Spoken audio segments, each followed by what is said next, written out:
आज दिवसाची सुरुवात लिटरली 5:30 वाजता झाली होती. का कशासाठी हे सगळं काय मी तुम्हाला सांगते. त्याआधी बॅग पॅक केली आणि रेडी होऊन निघाले. शार्प 6:40ला मी घरातून निघाले. सर्वात पहिले बस घेतली. बस घेऊन स्टेशनला पोहोचले आणि त्यानंतर ट्रेन घेतली. सकाळी 6:30 वाजता मी निघाले होते. मला असं वाटलं अजिबात गर्दी भेटणार नाही, पण इतकी जास्त गर्दी होती की पाय ठेवायला सुद्धा जागा नव्हती. पण नशिबाने मला स्लो ट्रेन भेटलेली, तर ॲटलिस्ट मला उभा राहण्यासाठी तरी जागा भेटली. पण वेस्टर्न लाईनला अजिबात गर्दी भेटली नाही. त्यानंतर मी कॉलेजला पोहोचले. सो आज होती माझी एंट्रन्स टेस्ट. डॉक्युमेंट्स व्हेरिफिकेशन वगैरे झालं आणि त्यानंतर एक्झाम वगैरे झाली. एक्झाम झाल्यानंतर मी पुन्हा स्टेशनला आले. सो मला जायचं होतं मस्जिदला. माझी बहीण तिथे माझी वाट बघत होती. आम्हाला शॉपिंगसाठी जायचं होतं.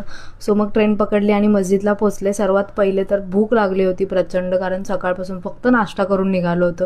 म्हणून म्हटलं पहिले पेटपूजा करूया, नंतर कामदूजा करूया. सो आम्ही आलो होतो शॉपिंगसाठी. योगायोगाने एकाच दुकानामध्ये आम्हाला सगळं सामान भेटलं आणि आमचं काम झालं.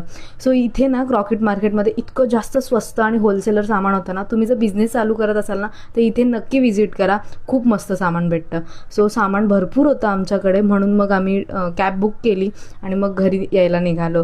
सो असा होता माझा आजचा दिवस. काय काय खरेदी केलं ते मी नेक्स्ट ब्लॉगमध्ये तुम्हाला दाखवेलच. So thank you so much for watching.